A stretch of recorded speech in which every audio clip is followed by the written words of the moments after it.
Hi Pam, how you doing today? I'm doing very well. Thank you so much for having me.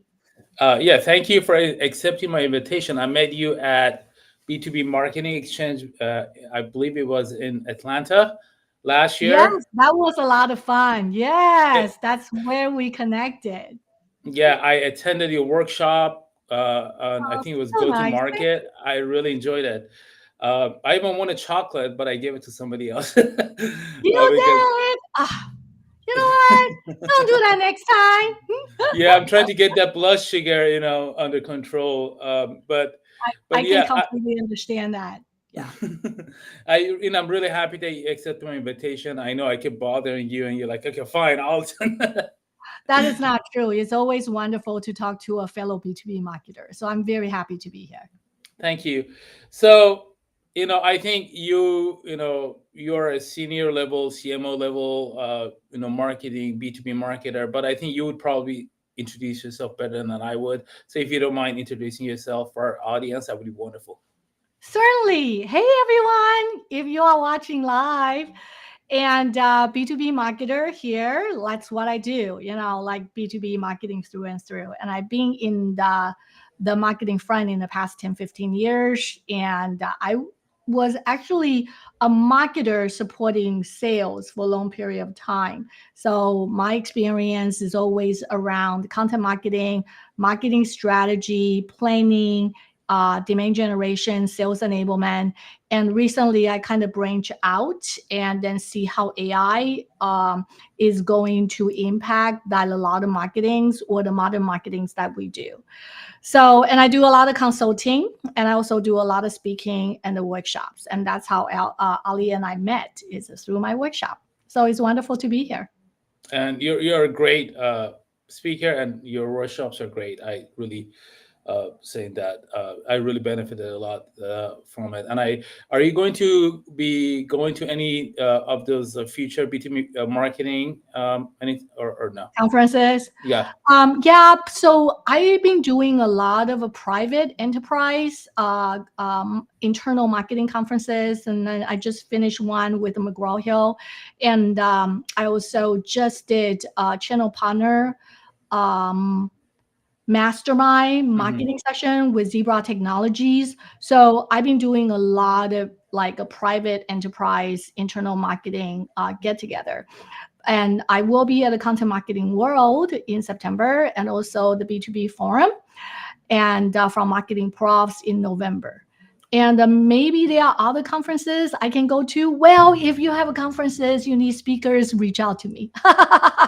Yeah, for sure. Highly recommend you. And I think this is a good time for us to talk about what you and I were planning to talk about, which is Sure. a lot is changing in the marketing world today with emergence of AI, but also Yep. the markets. Yep. The tariffs and the markets being unstable, and I have sensed a lot of uncertainties. Uh, you know. Totally.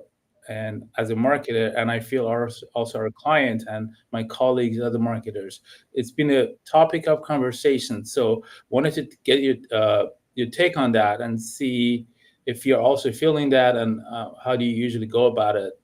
What would be a good path for marketers forward?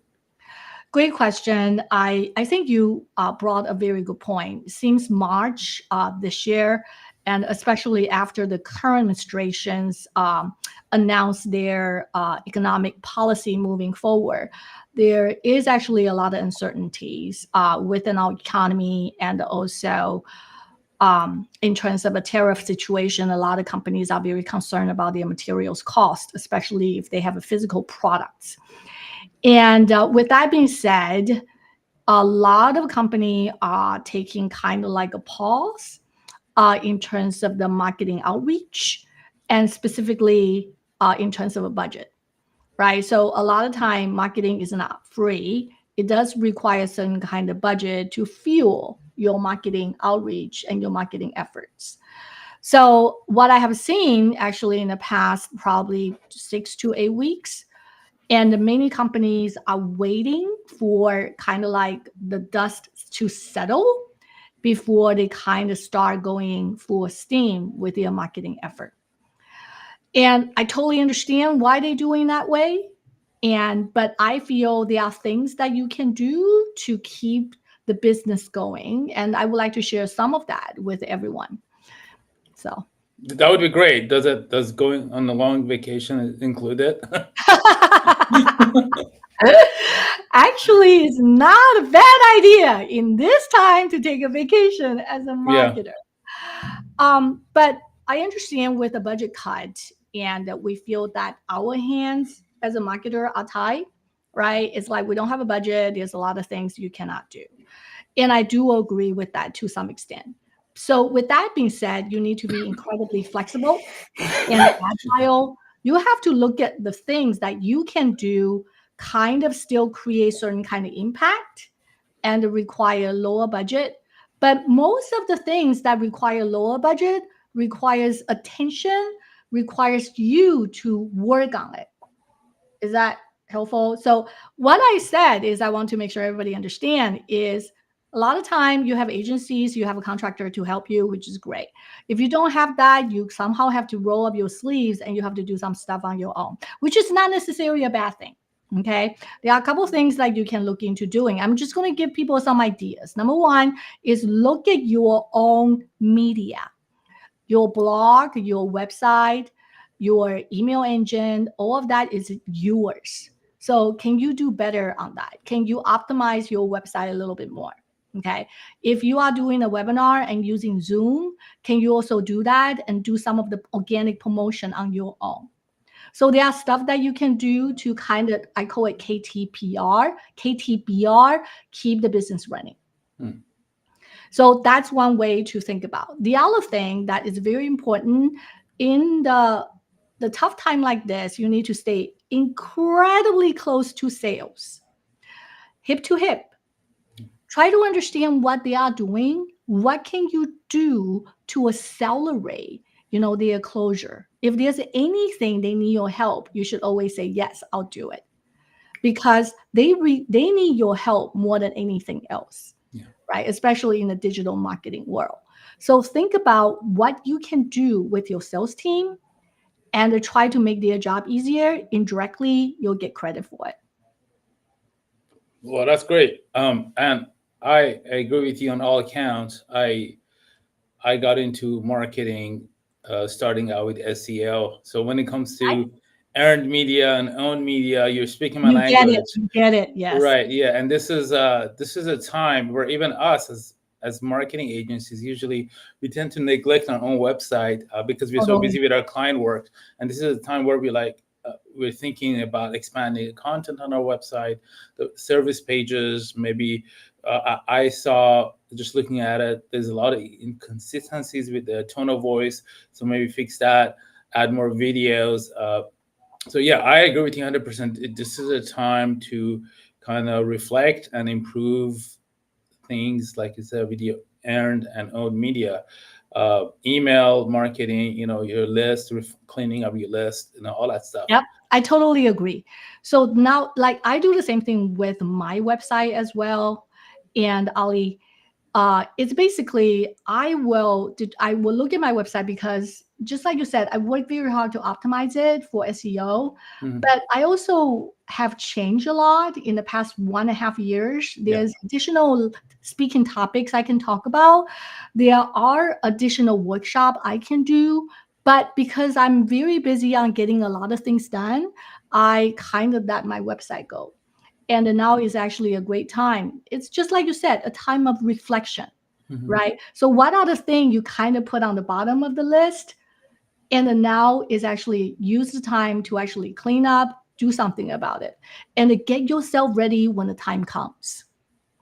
That's great. And another great point you made was about working closely with salespeople. We are a smaller agency, so we have a sales guy, not people. And um, I was just looking at, I don't even know what it was, Apollo.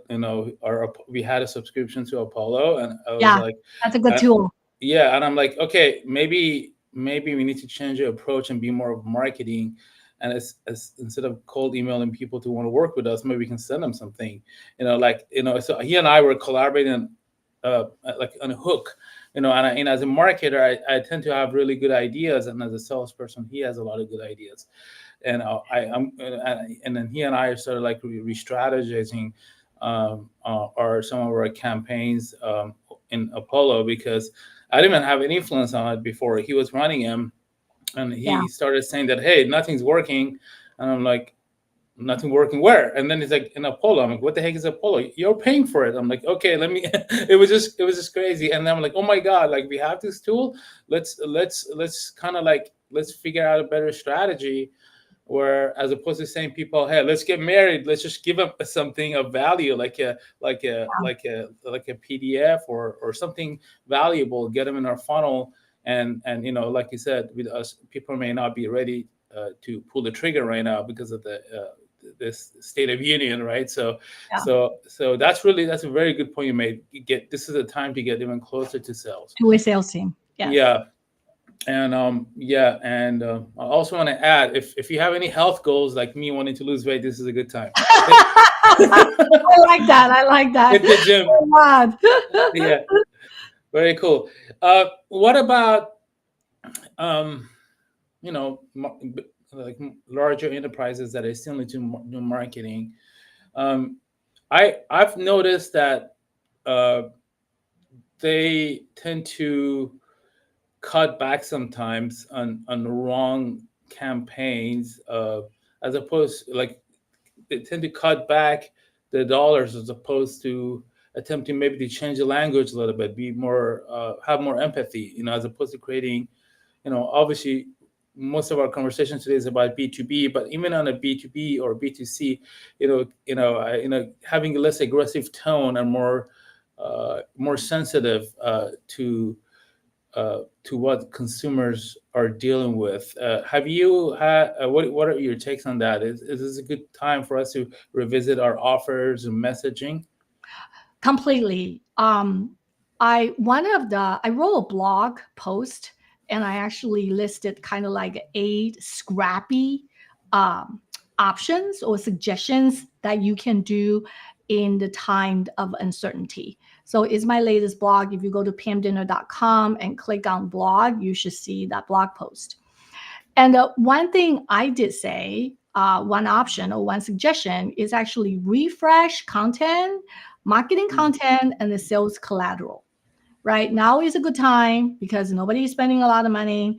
And if you actually have the asset source files um, in your asset library, you can update them, or you can just have your contractor, update them, because it's not creating a new content, it's Hmm. updating. So the dollar amount is going to be substantially less because you are not creating the new content.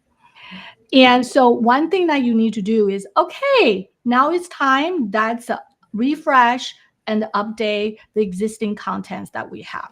Okay, that's number one. And I like that you mentioned about the tone.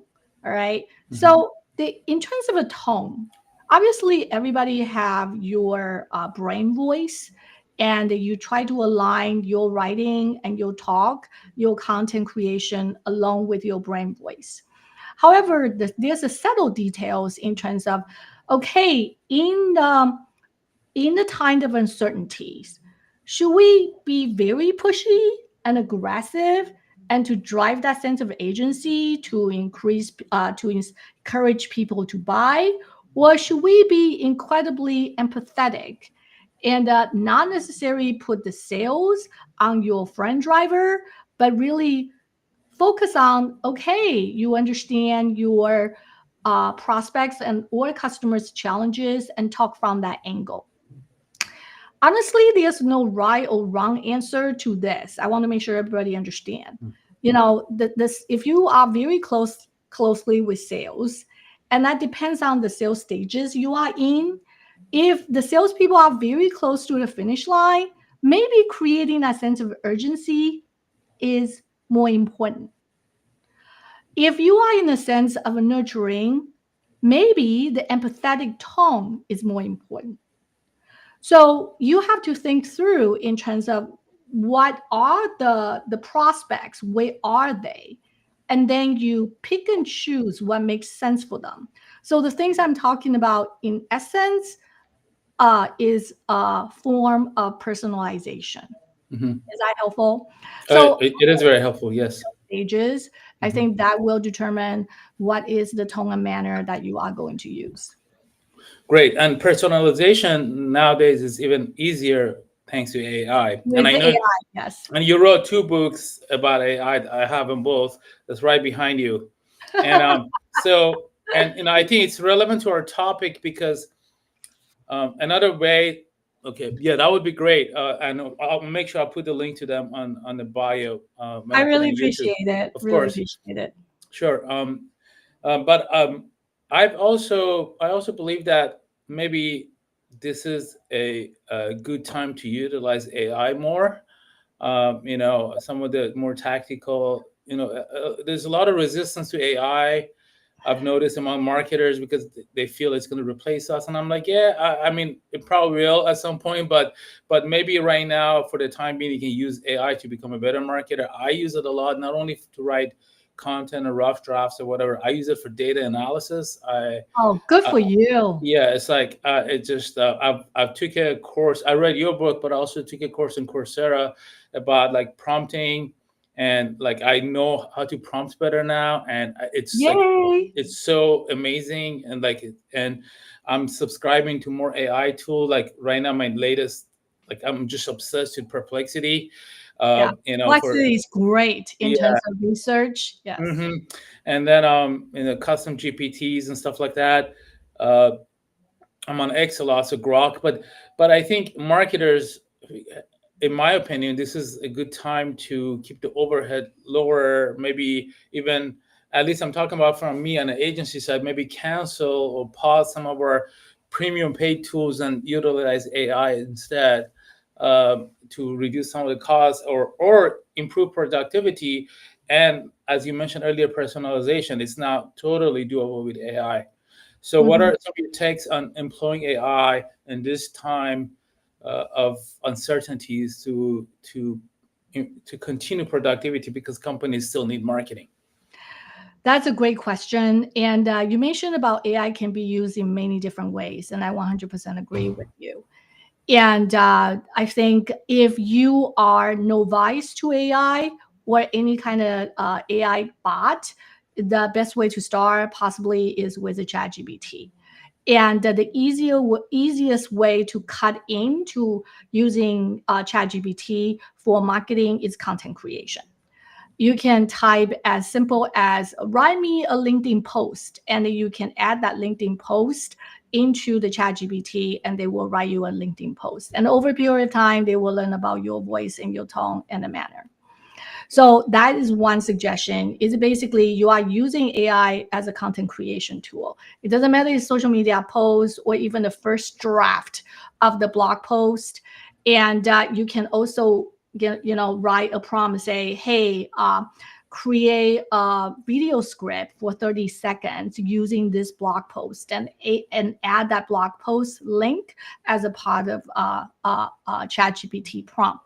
So there's a lot of way to use to help you. But if you are new to AI, the things I would suggest that you do is using AI as a content creation. Like I said, first draft, always use it as they create something, you see that's first draft and you have to edit.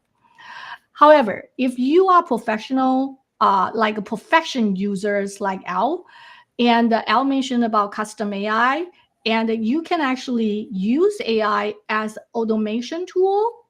So that's, for example, a great example is, let's assume that you do podcast Mhm. and you have to come up with a podcast title and a summary of a podcast description every single time when you finish your podcast. So that's a repetitive task that you have to do, right? Every time you do Mhm. an episode has been finalized or edited. That specific task, you can actually create a bot in AI, a custom AI bot that you enter like the script. I'm sorry, even the link of the Mhm. video or even the script, and it will give you a suggestion of the podcast titles and also the description and a summary of the podcast. So you have to think like, okay, there are things you do on regular basis and it's repetitive. It's a small, even though they are small repetitive task, you can actually create a custom bot to automate that. Is that helpful? So that's another way you can use it. And of course, there are many other ways you can do it, but these two, I think, for marketers will be a great starting point. That's amazing. And I highly recommend marketers to learn more about prompting and also creating custom GPTs. Or if you're into Gemini, I think they call it custom gems. Yes. And it's just so useful. And to top that off, there's also other AI tools. A couple of weeks ago, I discovered Gamma. Because I always wait for my What does designer. Gamma do? Gamma is basically if you want a PDF or presentation that looks pretty and Oh, professional, okay. you just give it your raw Text. content, and that would make it really pretty. Because we usually, I have to wait for my designer, and my designer is very talented, but obviously being designer, so it take a little bit too long. And if you need something on the fly, I rather wait for my designer. But if I need something quick, Gamma is amazing, and I think they have a paid version of it and a free version. Right now, I'm using the free version, and I think the So paid version. can you add your brand guide to it so they can align I with think I think you can do it. I believe you can do it with the paid version. So okay. so so not the free version, but I think it's pretty smart. As we use it more, I've noticed that at least the tone of voice is getting better and better. But I'm trying to explore to see if I can do the colors and fonts and stuff like that, the branding. I'm gonna explore the paid version of it. I really like it. Just to edit this, we're live right now, but just to edit this, I use a couple of AI tools as well. When I put it on my website, so yeah, AI. Most of the AI tools tend to be very inexpensive. So Yeah. this is the time for us to learn more about AI, take courses on Coursera, follow people like you, just to learn more, and don't resist it. It's here, it's now, and if the more you resist it, the more you're gonna fall behind. Right? Well said. Well said. Yeah. Cool. Uh, the B2Me marketing Yep. is quite challenging, especially when it comes to products and services. Maybe the example you mentioned earlier about manufacturing or enterprise software. What would in this time of uncertainty, those type of the bigger ticket B2B companies tend to take a lot of, I want to say, hits when it comes to conversions and leads and stuff like that. And what are some you mentioned a lot of good stuff about changing your strategy, go after like organic and owned media. But what about the actual offering and the product? Should a SaaS enterprise SaaS company didn't have free trials before try to have a free trial? Or do you have any insights on that? Does it even matter? I would, as a user, I think, like for example, the Gamma I mentioned earlier, I wouldn't know about it if they didn't have a free version, Free right? offers. Yeah. So, and I when I deal with a SaaS client and that doesn't have a free trial or something, uh, the first thing I ask why. They're like, oh, it takes a lot to make it happen. I'm like, well, make it happen because it will help all of us, including me, the marketer, with the lead Because gen. you know your product. Yeah. Yeah. Do you have any insights on that? Especially in this times, I think that's even more important to be able to offer something of value for free, even if it means a couple days. Yes, I totally agree. For SaaS-based platform, I think having a free version is super important. The reason is you want people to understand the features of your products. What are some of the very enticing features that can make your target audience's job a whole lot easier or do their job faster? So that free offers, especially for SaaS-based platform, from my experience, is super critical. Unless, unless your product is 100% tailored for enterprises. If your products are tailored for enterprises, then what you need to do is encourage for demo. What can you do to kind of showcase your product in a demo experience that the enterprise customers can see the benefit like real time? And the offering, it depends on who are the audience and also the segments of the audience that you go after. Mhm. So that's on the SaaS-based platform. But if you offer physical product, it's very hard to deliver that physical product, Yeah. to someone to try. Yeah. Then, a lot of people will focus on the going to events, Yeah. especially, manufacturing segments and also channel partners, distributors. The event still matters, right? Mhm. That's one. And the other one is you can also offer like referral bonuses, like any kind of referral that you get certain discounts for the services that you offer. I understand now a lot of people take on that, but make that offer available. So what on the offer side of things you have to think through is what can you do to kind of accelerate either the demo request or close the deals. And you have to think through and work very closely with sales team. And once you guys determine that pricing strategy and the offer, your job as a marketer is find a way to promote the heck out of it. What Mhm. can you do to get that message out there so people know about it? Yeah. And like I said, it may be hard, but that will be kind of like opportunity if your budget got cut. But Mhm. this is kind of like the opportunity you co-created with your sales team. Maybe you can go to your management and just ask for exception to get the budget to make this happen. So that's another way to kind of turn or revive the shrinking budget to something that you can use for better good. Yeah. Okay. Very good advice there. I agree 100%. And I guess my last question for you would be that, you're a medium-sized or larger company. You still need to do marketing. You might need staff problems. Yep. Is this a good time to hire someone in-house full-time, or is it probably better to hire someone fractional or a consulting or agency like ours? And I have a biased opinion, so I like to take your view on that.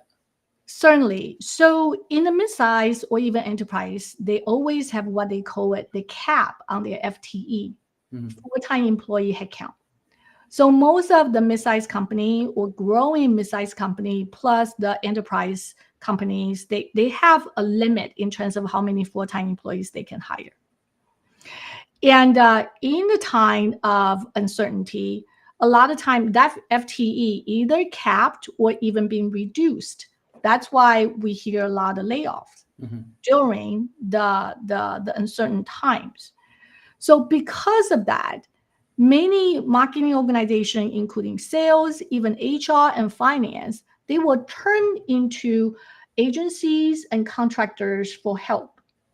And I think that is the right approach to do. First of all, your FTE is capped or being Mhm. reduced, and but you still have a lot of Yeah. work that needs to be done. So the best way is actually looking to agency and the consultants or even contractors to help you. The key or the decision is not that should you look for agency and contractors to help. The key is looking for good ones, Mhm. and don't be so cheap on the Yeah. higher Yeah. rates. Qualities matters. So make sure that when you find somebody who is very good, make sure you also have a little bit of budget to support that. And don't I hate saying this, don't haggle too much because Yeah. the quality of the support you're going to get is going to suffer, right? Sure. Ultimately, it's services that you are getting. And the services is a lot of scope discussion. If you reduce that budget too much or you trying to haggle too much, your scope is going to be reduced. So trying to find that balance, I completely understand the budget is lower, but at the same time, find what you can do to make sure you maximize the talent that you hire from your agencies and contractors, and at the same time maximize the budget that you have. I mean, that was amazing. I fully agree with you. And one thing I'd like to add is that, having worked for other agencies before I did mine, is that you also want to make sure you don't fall for big names too easily. You want to interview them Yeah. because they tend to put a lot of junior level marketers once they onboard you. and whereas a smaller, more boutique agencies like ours, you get to work with people like me. It's just like, Yeah. Like you'll English. have my phone number, my personal email, my Facebook. So we tend to be more available. And that was my sales pitch for the day. Well, that's good. That's good. I Yeah. agree with you. I mean, same thing here. If you are pitching, I'm pitching too. Like Yeah, if I sure. am actually in with the clients, I'm in the trenches with them. I Hmm. myself in the trench with them, try to get things done. Yeah. Right. That's the reason to hire, I guess, contractor or smaller size agencies, because they are hungry. They want a Yeah. job, and they Yes. want to make you look And like we're a flexible, right? yeah. Mhm. Yeah. Well, I was going to ask you this last, but maybe you can tell me now. What are some of the consulting services you offer? Well, that's a great question, and sometimes my clients will hire me as a fractional CMO, which is I go in there and I'm part of the leadership team, and I work very closely with their marketing team and also the leadership team, and try to set up a marketing in a way that their team can take over and run with it. I teach people how to fish. So that's a fractional CMO part of it. Hmm. The second thing is I also take on projects. For example, if you actually have to build a sales and marketing alignment, if you have to build the MarTech stack for, say, demand gen, or for content creation, I can help on that specifically as well. Cool. The third thing is I do a lot of training. For example, if your team needs AI training, if your team needs to know how to write a good marketing plan, if your team needs to know how to better support sales, I do a lot of training related to that. And That's awesome. I'm very good, and I am fun. Would you agree with me? Oh, 100%. 100%. Yeah, very memorable. I really, like I said earlier, really enjoyed your session in Atlanta at BTB. So Thank you. I hope I can have an opportunity to attend another one of those soon. Uh, Thank you so much. yeah. And you do give away chocolates, so I do, and they are good chocolates. they're good quality ones too. They're not like the cheap ones. Yeah. Cool. So, now that we covered that, we already covered your book. You did write a couple of books. Have you, with AI changing, are you keeping up, keeping them, changing the edition, improving, or are they pretty much, you think when you wrote them, they're pretty much evergreen? This is not necessarily evergreen. Well, okay, yes and no.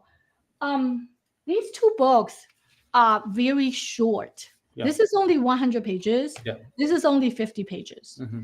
So I think all of us have attention span problem. Oh, We yeah. all become goldfish.